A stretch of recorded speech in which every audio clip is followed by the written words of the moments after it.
Welcome to Connecting Greeks, a streaming comedy show and podcast designed to explore and enhance Greek culture around the world.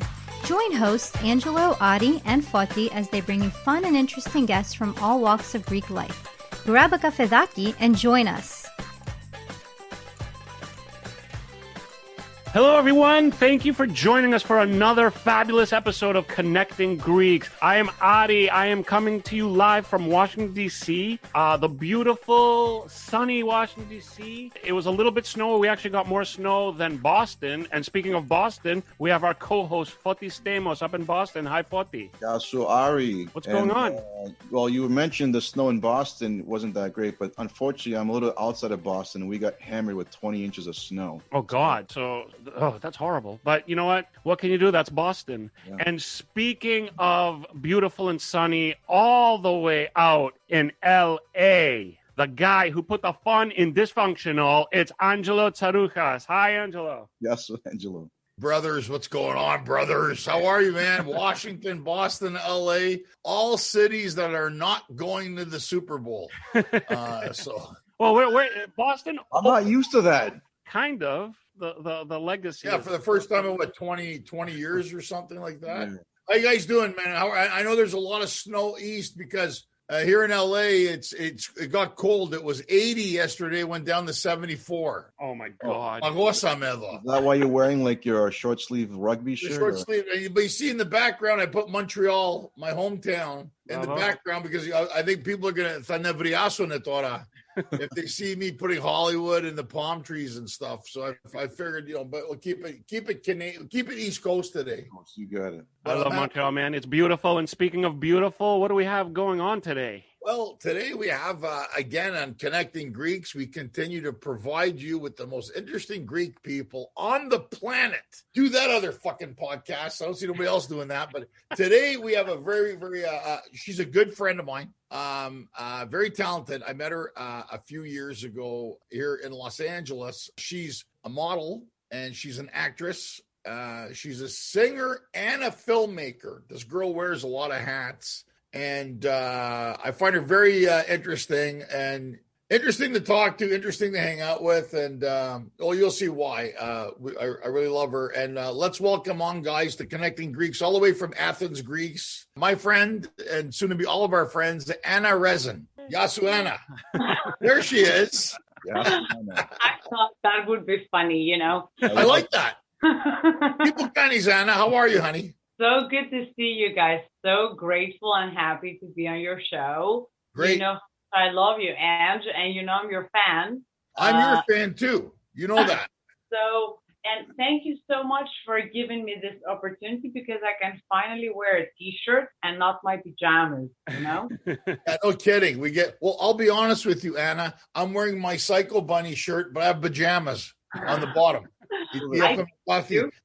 Anna, let me tell you, it's funny you say that because we're in the middle, we're still in a pandemic, or almost a year later, and still in Greece, and I think we can all agree, Greeks for the most part had a hard time obeying rules or listening to people telling them what to do. I think it's a Greek thing. We can agree. But at the beginning of the pandemic, the Greeks were ahead of everybody in the world with this pandemic. True? Mm-hmm.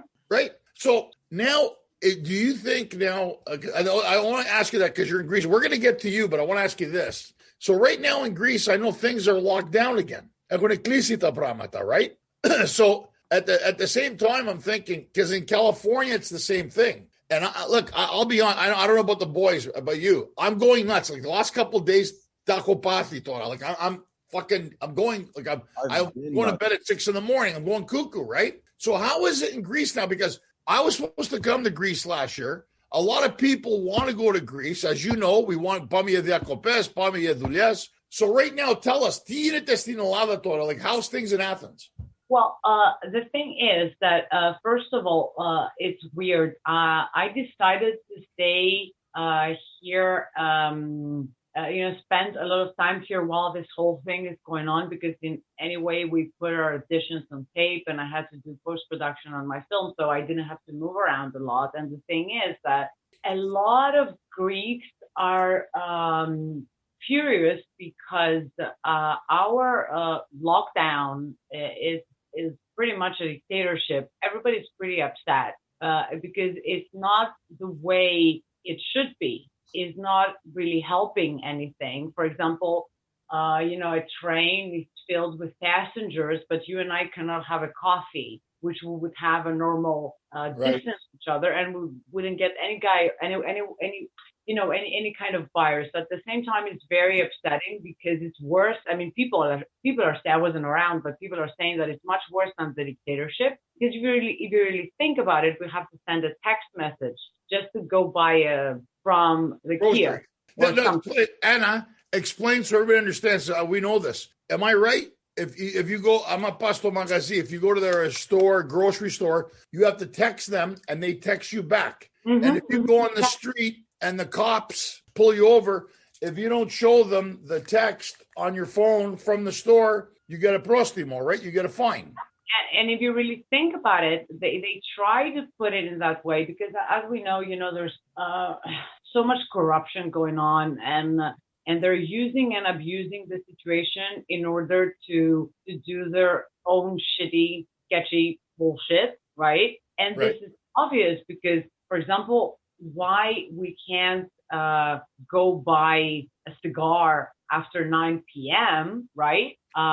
So there's a lot of, uncanny and funny memes going on around like, oh, this magical virus gets transmitted during the day, but you can get it at night, but during the day, magically, you can survive it. And then magically you can get it if you have a coffee with a friend of yours, but magically when you're taking the train or when you're riding the bus, you're not going to get it. So people are infuriated, and because they're exhausted, because they're broke, and given the fact they're freaking proximal, like the fine is like more than the average person's salary. It's not a funny thing, and that's why people are saying it's worse than it used to be as a dictatorship, right? Well, Anna, it's funny you say that because in Canada, in Montreal, there's a curfew 8:00 p.m. And if you're not essential or food after 8:00 p.m., $2,000 fine if they catch you. Los Angeles, they just opened, as you know, because you lived in LA, they just opened on Friday the patios, which they still,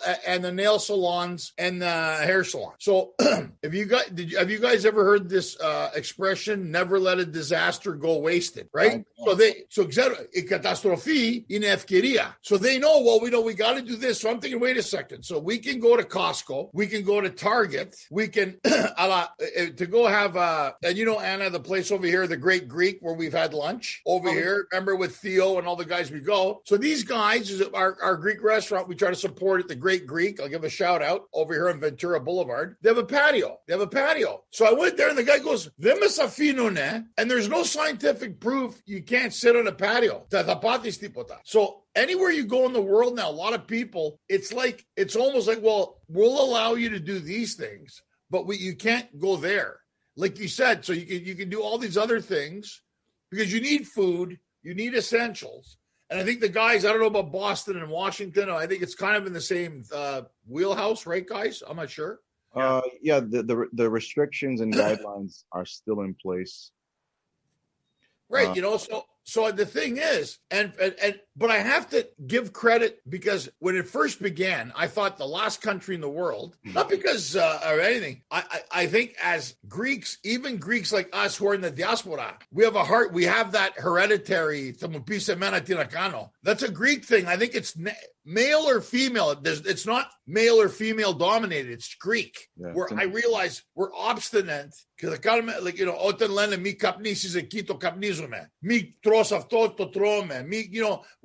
very much, but I have to admit, but honey, sorry to interrupt, but hold on. Yeah.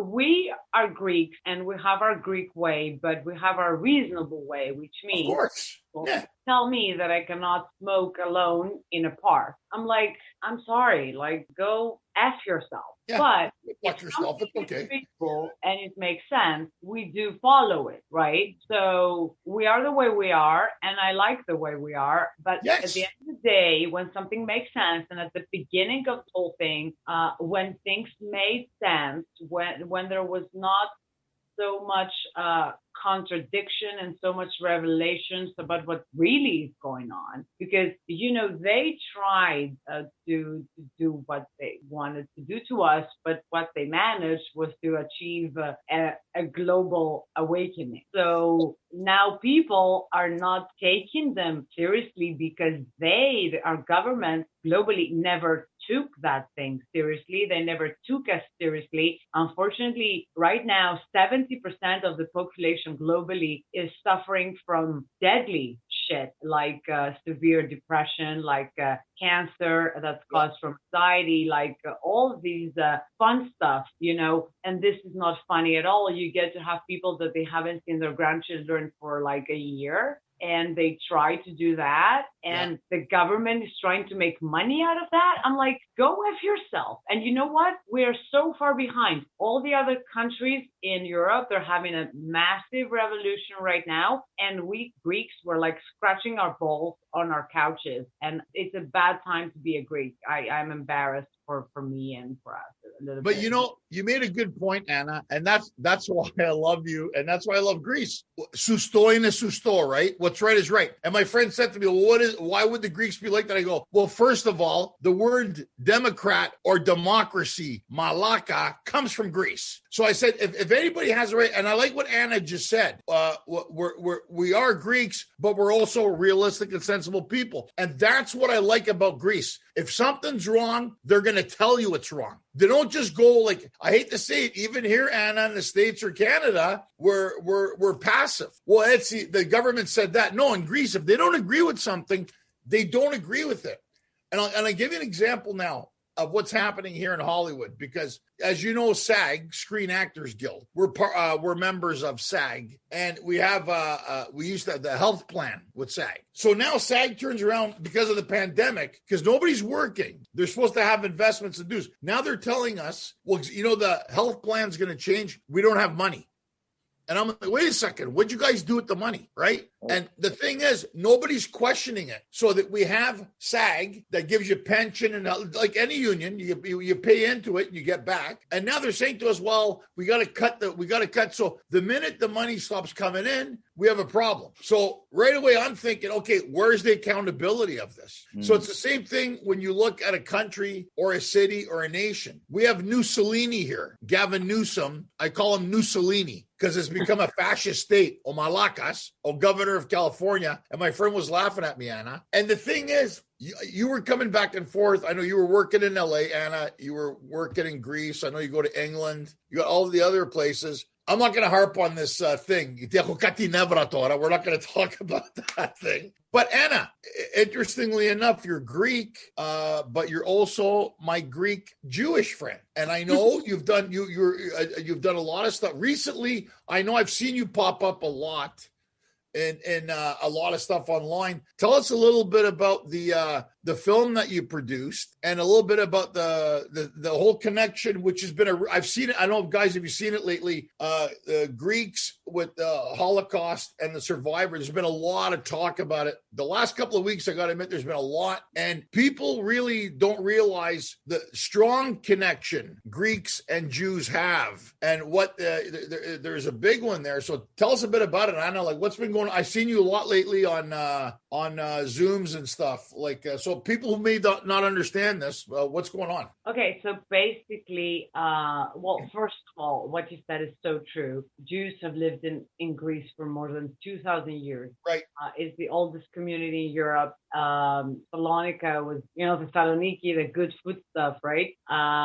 It was the party place, but it was also called the Mother of Israel because it was home to the largest Sephardic community in the world, right? That's right. And I happen to be, although although I would have loved to be a proud Greek Canadian Jew, but I happen to be a Greek American Jew. And you know that about Canada because I love Canada, and I think I know it's better than those Americans like Adi and Foti, but anyway. You know me, I believe that Canadians and Australians are like the nicest people on the planet, right? So yes, I've been working on this for like 4 or 5 years. I wanted to make a feature documentary about the Jews of Greece, about the Axis occupation, about the great resistance of the Christian clergy. I wanted to direct that since I was 15. And I thought it was insane. It was a crazy idea. I thought it was impossible. And then, as you know, in LA, when I was filming the open house, I met with 2 Academy Award winners, Mitchell Block and Kim Magnuson. Actually, Kim is a multi-Academy Award winner. Right. And as you can imagine, those as we say in Hollywood, right, the legit people who are really doing it, they're actually really, really nice. So they jumped in and they supported me in this debut for me as a first-time filmmaker in such a crazy, difficult task.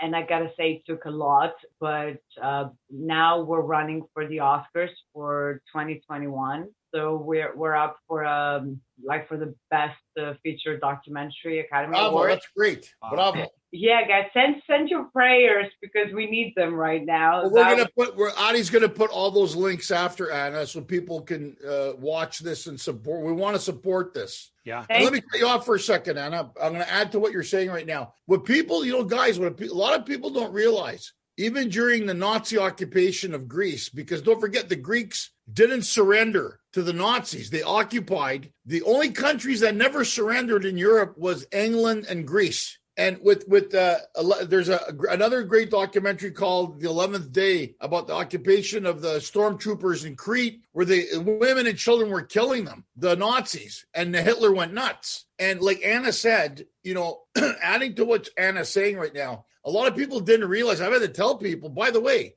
when the Vichy, Franco, and Mussolini governments, Spain, France, and Italy were pointing out where the Jews were. The Greeks were hiding them in the Horafia. The clergy in Greece, the Archbishop of Greece said anybody of Jewish descent living anywhere they lived, am I right, Anna? They're going to give them baptismal papers so the Nazis wouldn't know who the Jews were. Same in Zakynthos, right? And I'll let you go. But the thing is, we have because the way the Greeks looked at Jews in Greece, if I'm right, Anna, they didn't care if you were Jewish. Like she said, if you're in Greece, they considered you Greek. That's the uniqueness about being Greek, is that even though you're in Greece, doesn't matter if you're Mavro, Yanis Atanakambo, you're a Jew, you're Greek to them. And that's the thing the Greeks have. We have that philotimo where we say, no, these are Greeks, and we're not going to give them up. I'm not saying there's some atimi, but they're wrong. And that's why when I met Anna, and I know you did the films, and you've been working on these projects along the side of your acting, and because you wear a lot of capella, Anna. You're actor, writer, singer, model. She's easy to look at. I mean, as a compliment. I don't want to sound sexist here. I certainly do not look like a model right now. No, sa me vriso ni Tora. What do you mean, Saruka? I mean, as an individual, you're brilliant. Let me put it this: is this okay to say, guys? She's brilliant and easy to look at the same time. Is that a nice compliment? Absolutely. Or am I offending anybody out there? Because I don't know anymore. Think so, Anna. And I say something. Oh, you sound like a misogynist. If you have to say about Ari, I'd be offended. You have to say it's simple on the ocular nerves. That's the proper way to say it. Actually, you know what? I like that, Ari. Simple on the ocular nerves. But Anna, am I right? I mean, and the world, what the problem is? The world needs to know these stories. Am I right, Anna? Tilas. Yes, I think it's been it's insane. It's exactly what you said. When the Germans attacked us, right? They were fighting with rockets and bomb bursts, and we were fighting them back with Fadonas, right? You know what a Fadona is, right? Yeah, slingshot. Yeah, exactly. So it's so fucking important. I'm sorry about that. Are we gonna get? Feel free. You can say fuck. We don't care. It's our podcast. But whoever doesn't like it, fuck them. They don't have to listen to it. Because, This is outrageous. I mean, Churchill, right? Churchill said that if it wasn't for the Greeks and their courage, the outcome of the war would be undetermined. It's true. Right? It's very true. That it comes the famous phrase that we used to say that Greeks fight like heroes. Now we shall say that heroes fight like Greeks. And for fuck's sake, can you believe that this whole thing is globally unknown? Nobody knows we were a part of the Allies, and exactly what you said, because we screwed Hitler in Crete. Our people in Crete, they did so much damage to them. It was so unexpected. Nobody expected it. People do not know this. And this is an interesting historical fact.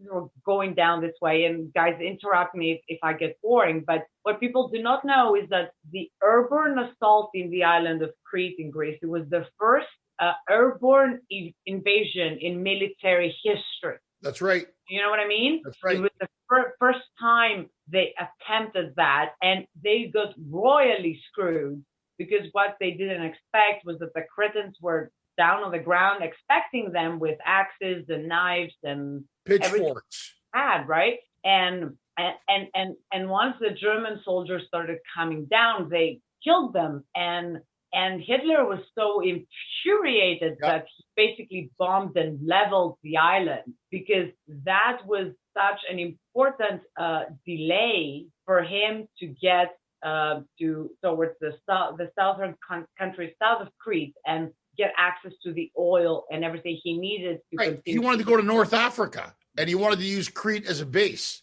And when Hitler found out, because they thought, most people would have been scared and succumbed. And most of them were women and kids, women and children. That's why they say don't fuck with Kritiki. And then look what happened. They showed up there, and then I heard when Hitler was losing, Anna, and the front lines in Russia, in Berlin, he said to his top commanders, maybe I should go to Crete and get the women and children there to come fight in Russia. We have a better chance of winning this. It was quoted. And Anna, the other thing people don't realize, the first Allied victory in Europe was Greece throwing all the macaronadas back in the sea with the Italians, with Mussolini. And the thing was, in fairness to the Italians, because the Italians didn't want to fight the Greeks, because the soldiers realized we're fighting against our own people. But Mussolini said to Metaxas, they say Oichi Day. I think it was go fuck yourself day. But they say Oichi, which is important for us. And it's also important because we have our 200th anniversary coming up in March on my name day of all places, bicentennial. But people don't realize, like Anna just said, the importance that Hitler said it. Was it Roosevelt? Whatchamacallit, Stalin even admitted, because the Germans were going into countries, and like Denmark surrendered to the messenger. What did it take? 362 days, Anna, for the Germans to occupy Greece? Greece! Fucking Greece! 362 days. Here's the interesting part. Nobody thought that the Greeks were freaking Spadonas were able to resist. And nobody expected them to resist. And what happened was that Italians with Albanian troops attacked, right? That's the most significant part of the story. It was the first Axis powers significant defeat, and that's when they brought the real German troops and a great part of the army with their planes, their boats, their U-boats, their everything. And then they did occupy the country, I think, after 12 days. But before that, they lost. And when you watch my documentary, and I really wish for the whole planet to watch, for not because I made it, but for our country, this incredible picture that I found, and I'm so happy I did, is Hitler and Mussolini, and they both look devastated. Like in excess, Sanklamena Tetya, κατάλαβες τι λέω, right? Yeah. If you look at their faces, they're like so freaking shocked and disappointed, because they were like, what? Where did that came from? But Anna, this is why it's so essential what you did. Your documentary is called The Jews of Greece. Am I right? It's called My People. My People, right? Official title, My People, the Jews of Greece. The Jews of Greece. So you see, people, the problem I think we have sometimes, and this is why doing the Connecting Greeks podcast, when the guys asked me to join the team, I realized that it's up to us to tell these stories. It's up right now. You're telling us something that you're connected to as a Greek of Jewish descent, who we look at each other, toidio. I don't see no different. To me, you're Greek, whether you're Jewish, whether you're Christian, then ikisimasia. And I think the thing is, we're not telling enough stories. Do you think, Anna, is there apathy? Meaning like, I mean, do you think even for us Greeks, I find you see it in our church, you see it with, I think that maybe the newer generation doesn't carry it as much, but then they realize, I think what happens, we rebel a bit when we're going through our teen years and early 20s. And you're still young. So, I mean, it's not, but at the same time, it's like I find, and then you ever see, especially in America and Canada, where people go away from the Greek thing and somehow have a realization, oh, fuck, you know what my mom and dad said in the Greek? I mean, this isn't so bad. This is who we are. And I think we need to do more of these things. And we need more people to understand the identity, because let's face it, Greeks aren't procreating like they did. There's 11 million in Greece, another 12, 13 million in the world, let's say 25. For a little country on a planet of 7.2 billion people, look at the fucking impact the Greeks have. Still, with food, with culture. Like my friend started on me the other day here, they like to tease me. And he goes, what do the Greeks do? What do the Greeks do? I go, what the Greeks forgot, Malaka, you guys will never even understand it. And I become so Greek, and I know he gets me going, but I back it up. You know what I'm saying? And we need, Anna, these films, and we need the Connecting Greek show, and we need Forti's wine, and we need the expertise of Adi, and we need you to tell us these stories. And you need me to tell some jokes. The way I look at it, it's a unification. And because when I'll tell you how I met Anna. I'm at the LA Greek Film Festival, and it's the after party at the Egyptian Theater. And this woman comes up and she goes, "Hi, I saw your stuff. You're funny." And I look at her, and I liked her right away. I liked her attitude. I go, "And your name?" She goes, "Anna." I go, "Angelo." She goes, "Look, we're both A's." And then I don't know, we just became friends. It's funny how some people, but Anna, you have that type of personality, and now Hollywood. It's tough now in Hollywood because there's nothing going on here. We can't film. There's a lot of talk. My biggest argument with Hollywood, and I've been vocal about this. Jim Giannopoulos is the chairman of Paramount. Carrie Antholis is the president of HBO Films. Ted Sarandos is the chairman of fucking Netflix, the Disney park. I don't think they make enough Greek stories in Hollywood. Now, I just heard, and Anna, this is right up your wheelhouse, and we'll talk about this because I know the executive producer of it, and I can find out they're doing Alexander the Great, the series. The same guys that did Vikings, and they're shooting it in Greece, by the way. Mm-hmm. So they're doing Megas Alexandros, and he's another. It's Chris Phillip was executive producer, super guy, good friend of mine. I'm going to try to bring him on the show to talk about Megas Alexandros, and I think it's vital. Now tell us, Greece is opening up the film market. They're doing more work in Greece, are they not? Well, I'm not going to put the blame, and we've had this discussion all these years. I'm not going to put the blame on our people in Hollywood, because as you do know, there's so much corruption in Greece that they tried to shove down the throats of the people you mentioned, certain people, to do things a certain way, right? Right. And unfortunately, they got so disappointed and upset, certain people that you did mention, and the right, because instead of giving the opportunity to Greeks that could actually get there and get things done, and because you are a Greek but you're very talented and you do the job and you happen to be the right guy for the job. So it works for you. So, so it, on the Greek side, it's always, the sketchy part of the story that, like, for example, you don't walk up to the priest to give them your script. I know, that's so stupid. You make a short movie. If you're talented and if the people that participate in that are talented, it's going to get you somewhere. And that's how it's going to work. So, yeah, but Anna, I agree with you. I'm not saying because they're Greek. Bring them good oposipis. Bring them good stories. If you're not, I'm not saying because they're Greek, make a Greek thing. But there's a lot of Greek things that are good. Look at our friend Theo Pagonis with Astoria.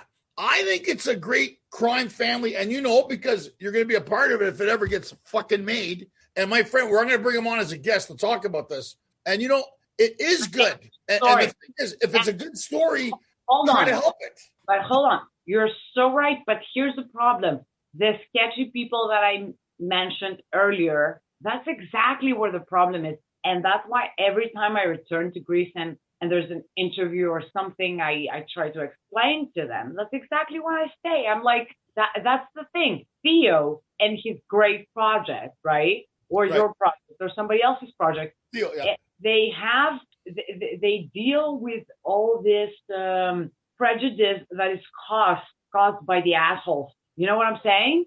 So there's this small, tiny, teeny mafia of losers that they ruin it for everybody. And because the people you mentioned, like Jimja or other people, they used to have open doors. Right, and that's true. Certain Greeks, they were like, oh, call my friend who knows my friend who knows my friend. Okay, I have no talent. I don't even speak English. I never had a business card in my life. But call this guy for me. And he saw the person and saw the other person and saw the other person. And now talented people with great projects like Theo, they are paying for that. It's true. No, you make a good point because, guys, Greeks will have that meson attitude. Yeah. I know Anna knows Adi. And, guys, it's a true story.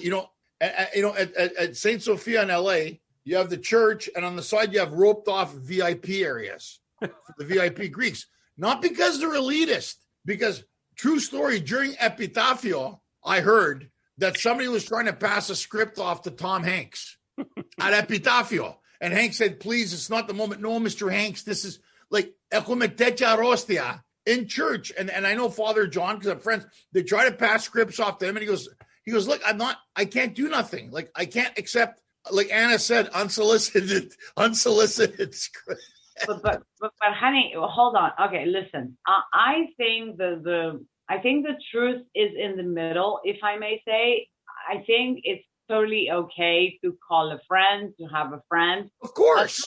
Do it globally. But what I'm saying is that there's a difference. Like, for example, our dear friend Theo Pagonis, or our friend Patricia Cara, or you, or, the people I work with, they have something they bring on the table and they say, hi, this is me. This is my com card. This is my headshot, right? And, if you want, send it to a casting director. And that's totally okay. The problem is that the people who ruined it for everybody, they went there, right? They met with certain people because they knew somebody, right? But they didn't even have a printed business card with a USA phone number on it.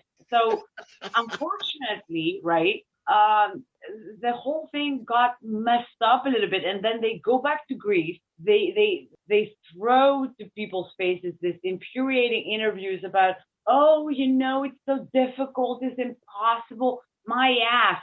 They never even went to a single audition. They thought just because they know somebody, oh, I'm going to get the part. No, it doesn't work that way.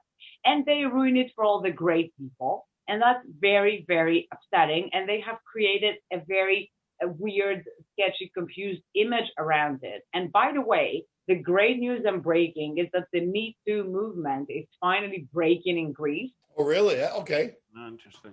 Oh, yes. And really? By the way, I gotta say, which I've been explaining all these years, what people saw happening in Hollywood is nothing in comparison to what's happening in the industry in Greece. And that's why I'm so happy I moved to New York when I was 17 and a half. Although every time I was here and I was working in Greece and Athens, it never got any better because they're far worse than they are.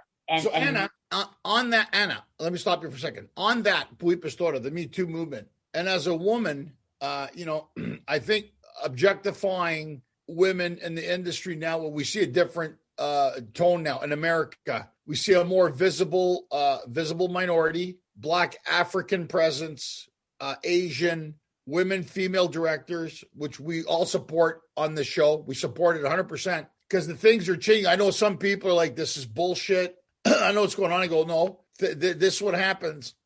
For a long time, the things are changing.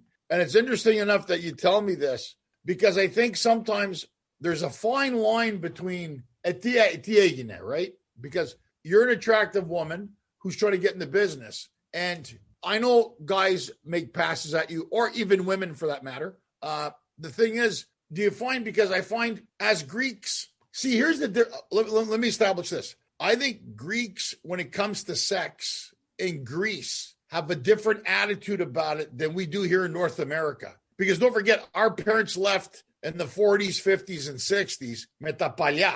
So, they still have that whole virgin, pure, what is everybody going to say in the kinotita, right? We grew up with that here. Where I go to Greece and I see my cousins. And I mean, remember, who was it? Papandreou, the prime minister, had Mimi, the flight attendant, as his mistress, and his wife Margaret knew about it. So I think with those cultures, Greek, Italian, Lebanese. Now I'm just saying, culturally speaking, everybody married has a side dish, male and female. I find in Greece, but I think, is it fair to say that it took longer for the Me Too movement to come to Greece, Anna? Because I think the Greeks look at that differently than we do here in North America. Not saying it's right or wrong. I'm just saying I think they look at that a little more different, like defining what is harassment. I mean, if to me, no is no, teliose.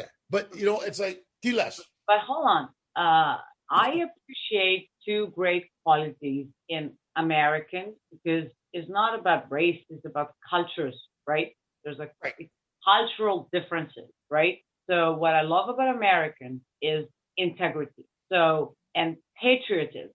In Greece, we have no idea what patriotism is, right? We have no idea, like what you said, that what we can do instead of complaining all the time. We're the only nation that we keep voting for the same losers, that if we saw them on the sidewalk of the street, we wouldn't even throw like 20 cents to them. And we vote for them years after years after years, like we kicked out our quite nice king to turn a bunch of freaking joryates, right, village peasants, into governors. And this is very upsetting. Now, at the same time, about what you said, culturally, I much prefer an American that is going to get divorced and that's going to be respected, right, by his family and by his own wife and by his peers, like, right.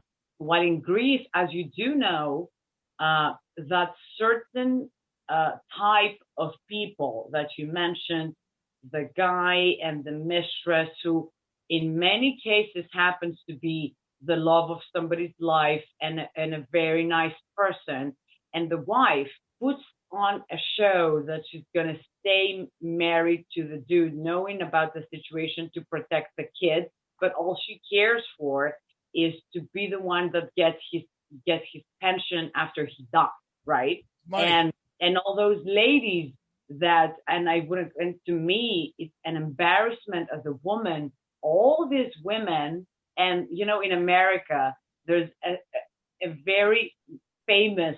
She's not an artist, and I'm not going to say who she is, but for me, the greatest prostitute that ever existed is a certain American lady that decided to stay in a marriage, and I don't want us to say who she is. We know who she is. But she decided to stay in that marriage, not because she loved the guy and because she wanted to protect her family. She wanted to use and abuse the guy's position to get ahead in her career. So to me, that is the mistress. That's prostitution. You know what I mean? Right. No, I hear what you're saying. Like, I mean, because Anna, think about it. Even like, look, entertainment business is, whether it's financial, is one of the toughest business to get into. Whenever, guys, whenever anybody asks me about entertainment, I go, don't do it, because it demoralizes. Like, I've been home for a year now, Anna, haven't done a show. And I'm like, I don't know if I'm coming back. And I'm being honest. I don't know if I'm coming back. Are they going to respond to me the same way? Am I relevant still? There's so many questions that go through our minds. Now, that's a pandemic that's frozen everybody. So I think we all feel the same way. And like you said, it's an attitude. But the thing is, I don't know who coined the phrase, there's strength in numbers, but there is. And I think the Greeks, because when you think of the Greeks, you think of the classics. Everything we know pretty much, drama, classics, mathematics, philosophy, Olympics. How is it a country that created all this in the world? And like you said, they're demoralized. And of course, Greece had to go through the bad economy change. And then now we have the pandemic. So I don't blame the Greeks, because they have that ethos right now. Like, why are we going through all this kind of crap? And I just, even doing comedy, I just started going to Greece. In the last couple of years. I'd done the documentary 5 years ago. We went to Kakoyani's foundation, and then we did a documentary and a show in Greece, which I think was still a bit ahead of its time. But now I'm starting to see that Anna, now maybe the Greeks woke up to the fact that if they don't start cooperating, because that mentality has to stop in everything. And I'm noticing now, because they're bringing the series to Greece, and I'm starting to see some things are starting to happen, which I hope it does, because if it doesn't, they're gonna rely on the past. But as you know, it doesn't matter what you did in the past. Right? Where are we gonna go? But honey, just to be fair and square, unfortunately, there is a cultural problem. Because everything we did discuss about this mentality and the other problematic mentality, unfortunately, it comes from the fact that we're so far behind when it comes to, and I'm not kidding, I'm being very serious, healing trauma. We're so far behind in therapy. We're so, right. Greeks, unfortunately, they're carrying from the one generation to the other significant trauma that, unless they get rid of, they are never going to be really liberated, right? So all these problematic behaviors that they ruin it for us and for the country, it has to do with that. It has to do with the unresolved issues. Don't forget, in Greece, there was no sexual revolution, right? Right. At this time, Greeks used to say that, I don't need a therapist. In Greece, we have our friends. Unfortunately, this is bullshit. A friend cannot do what a therapist can do. And if you don't take care of your mental and emotional and energy health, you're never going to be in a good place to be able to create, to be able to manifest, to be able to one another, right? Because when you're not happy, unfortunately, we are great at dancing and music and all that, but we've been depressed for many, many, many years. We have unfortunately a very heavy history of slavery and occupation and attacks and war, that this creates a certain of misery and the vibe of bingo. Joy. You just hit it. Bravo. I applaud you for that, Anna. You're 100% right. I think it's an insecurity instilled by the history. It's not right? I've said this before and people disagreed, and I said no, it's not putting it down, but everything you just said, you're 100% accurate. Where that it creates a mentality that you can't understand, and and I call it a choreo mentality. I still see it with my cousins and friends here sometimes. I'll be here adding to what you're saying. I'll be here and they go, well, I still have relatives who ask me, when are you getting a job? That I'm an actor, comedian, and they don't get it. They catalaveno. You know what I mean, guys? They don't. If you tell them, go get a job. I go, I have a job. And they go, why are you going? It's crazy. It's fucking crazy. A very funny story when Jennifer Aniston was on Friends, right? And she would go back to her relatives and cousins in Crete, right? And Friends, who I believe is a gift to humanity. I think I survived depression watching Friends, and I highly recommend to every slightly depressed person on the planet right now. So she was on Friends, like the whole planet knew about it. She would make millions of people laugh, right? And she would go to Crete, and they would say to her, when are you getting a job? How is the acting going? You know, that's not the real thing. Your cousin is a hairdresser, and she's working.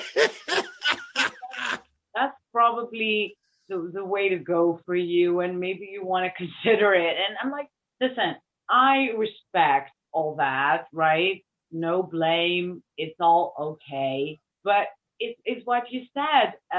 Culturally, we need to advance when it comes to that misery, because yes, it is the trauma from the war, but it is a point of view, because if we finally start to see therapists, we can realize that there are two ways to look at our history, right? We can watch it and look at it from the depressive side of the story, that right. I'm a slave and they will always be attacking me and I can never be happy or free or successful or something. Or you can say that they try to screw us over so many freaking times, but we bit them to the punch and we kick them out, which should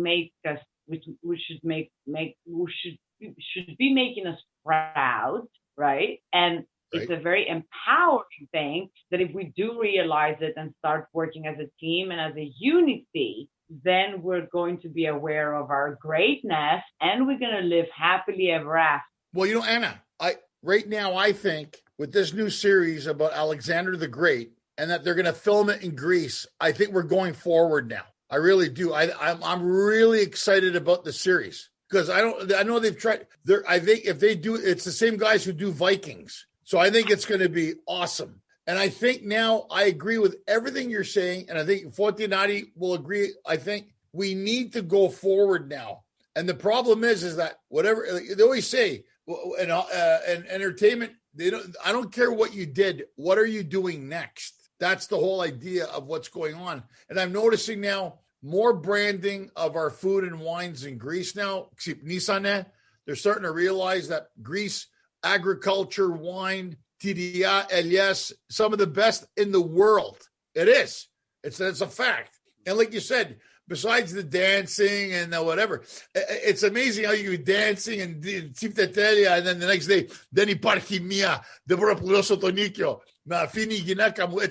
It's like we're so bipolar. I'm part of that. We're bipolar. Like we'll get crazy, spame ta piata, ta spame όλα. And then 2 days later, you're having a puro going, it's whatever. But let me ask you now, Anna, moving forward. So what I know we've had this whole pandemic thing. What do you have coming up that are you working on anything? Are you excited about anything you're doing coming up that we should know? Anything that you have ideas? Well, what are you doing?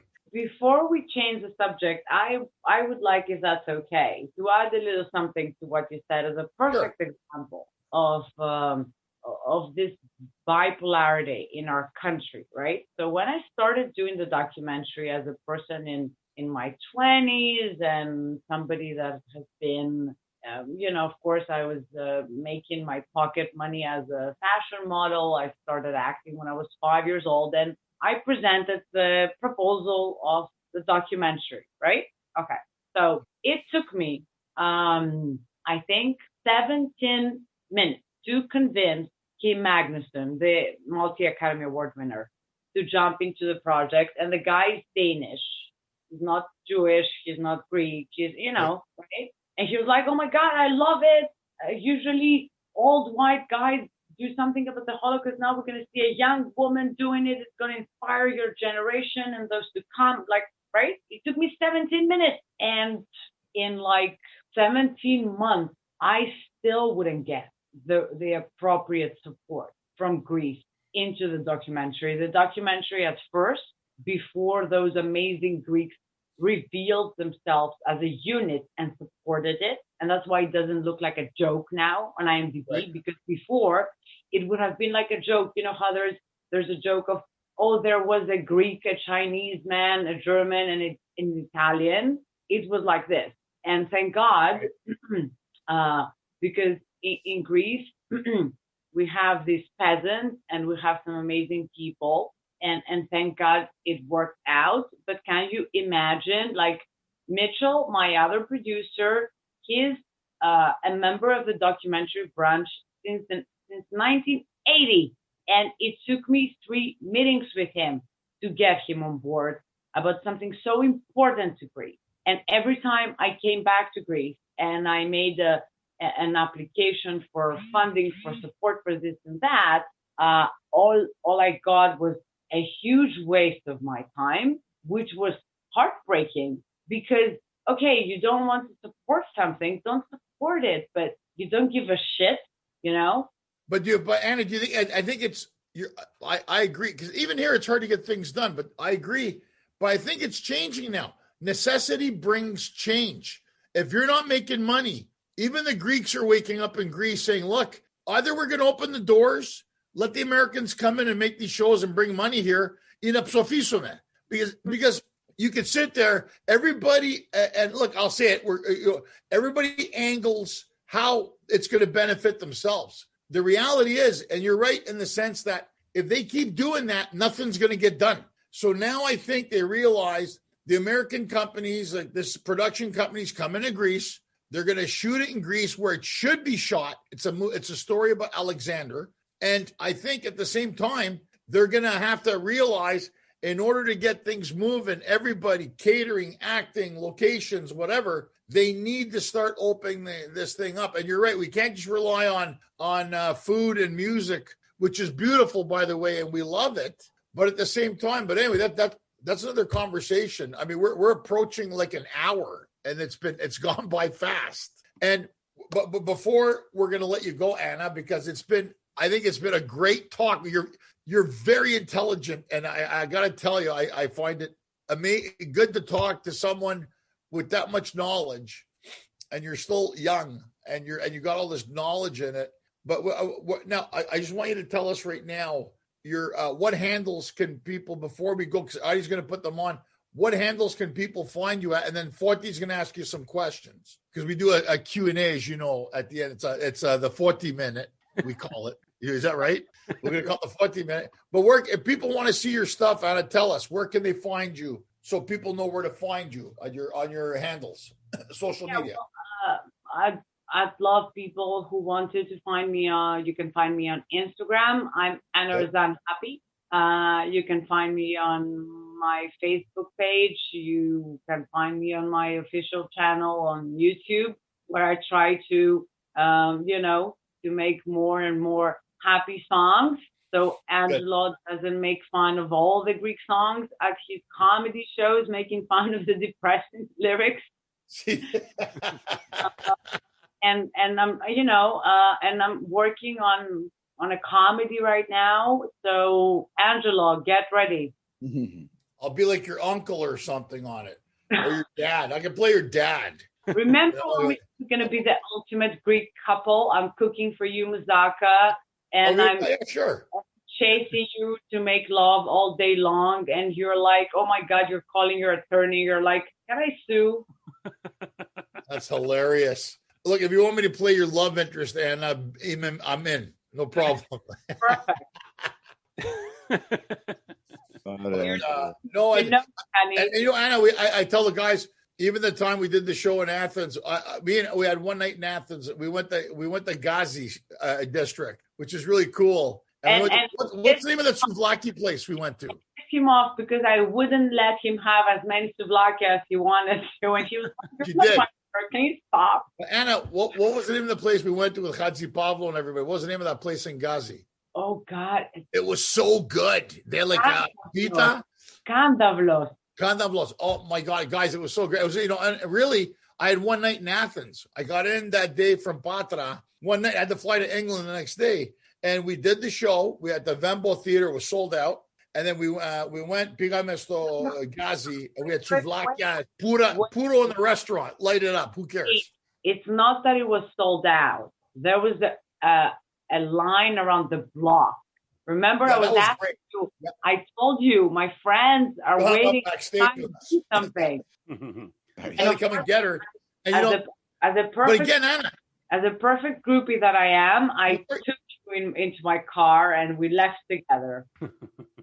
We left together, but it's funny because my cousins were calling me for tickets. Then he I go, well, why can't you get us tickets? It's sold out. And they couldn't comprehend it. They're going, what do you mean it's sold out? Well, the show's sold out. There's no tickets. Well, Kanekati. What am I going to do? So I had one cousin, Anna, true story, said to Hadzi Pavlo, I'm Angelo's cousin. He goes, okay, but there's no tickets. I have pictures of us when we were kids. You brought proof. Here's a picture of me and Angelo on the Gaidaro in the Choreo. Let me in the show. And I started laughing. And I was like, what does that mean? I got pictures of him on the Gaidaro. Let me in the show. And I kept telling my cousins, because they're going, there'll be a lot of tickets. And they go, wow. And then they went after and told everybody, the show was sold out. And then, of course, Anna came back. But anyways, it's been great having you on the show, Anna. You're a dear friend. I wish you continued success with everything you're doing. I'm going to hand it over now to Forti and Adi. We work together, all of us. I love these guys, and we all work together, and that's what makes it such a great show. So, Mr. Cousin of John Stamos, Forti Stamos. But no, Anna, this has been great. It's been a delight to listen to you. Obviously, an hour is not enough to have you, so we're definitely going to bring you back, as Angela said, because we can go on forever. I mean, there's a lot of common thoughts and outlooks and perspectives, and it's great to actually listen to someone like yourself that brings things to light for this platform, for all of our audience who are going to listen to this. So thank you very much for being a part of it, for sure. And then we get into the fun questions, as we do with every guest towards the end. Kind of quirky, but I think it's a little way to get to know Anna a little personal. So the first question for you, Anna, is your favorite and least favorite Greek food. Oh, God. So my favorite. Yummy. Pasticcio. Cold pasta. Like pasticcio? Don't like it. Really? Interesting. That's Okay. interesting. Yeah. Okay. That's a first.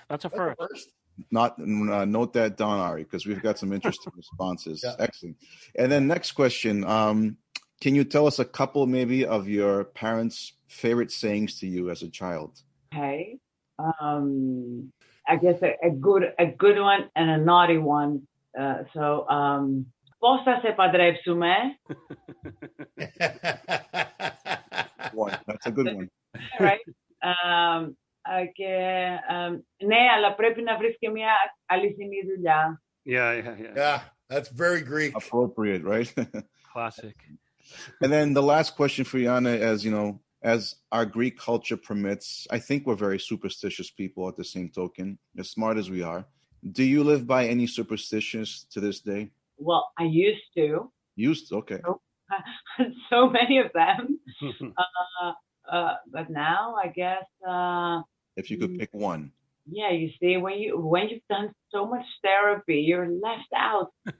I feel so left out. So I think. Sorry about the long pause. Okay. No, don't worry. Put you on the spot.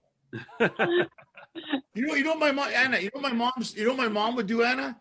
She did. If you put one shoe at one padofla and the other padofla, it was bad luck. And my sister did it. Mito kanis afto. Like, you ever heard of that one? One padofla in the padofla. No, that's like a mitilineco thing or something. They're all weirdos. They all kinds of weird superstitions. And so I would say, okay, I like to have things in pairs. Okay. I think it's good luck to have things in pairs. 2, 4, 6, even. Not odd. Exactly. Yeah. I got that same arostia where everything's in duplicates. Yeah, I think we're a little bit OCD. It's called OCD. Yeah. But Yeah. guys like us, right? They like us. They're gonna have me on the show again. At least that's what they say.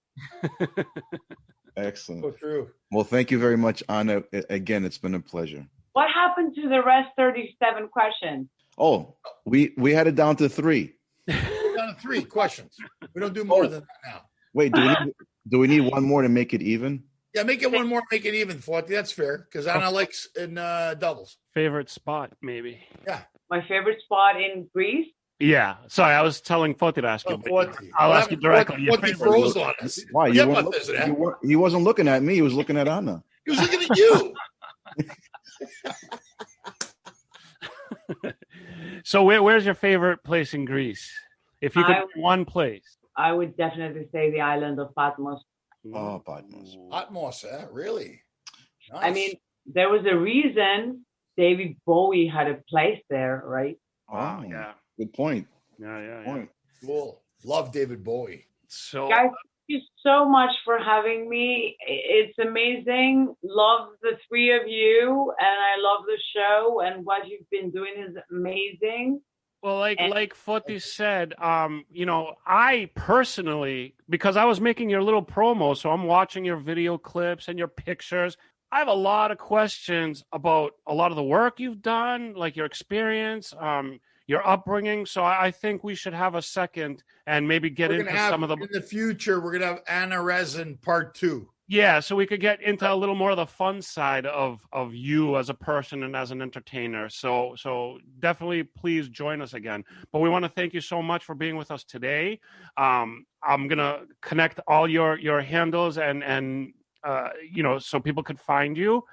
And I just want to say thank you, Anna. I want to say thank you, Foti. And Angelo, as always, a pleasure. You know the best people. Anna's a good example of that. And Anna, thank you once again. And again, you definitely have to come back so we could get into more of the fun stuff. And the stories about Crete made me feel so good. My mom is from Crete, and, she definitely could kill like 20 men, no problem whatsoever. So listening to these stories really touched home, and I can't wait for everything that you're doing to be more in the public eye, and hopefully we could push it a little bit, and we definitely will see more of you. And thank you again. So thanks everybody for watching. Bye, Anna. Feel like ya. Bye-bye. Good night. Thank you, everybody. Thank you, Anna, Foti, Angelo. Thanks, everybody out there watching. The podcast and the video will be out. We will have all of the Anna's links, and we'll see you next time. Thank you so much. Bye-bye. Thank you. That's it. Bye-bye.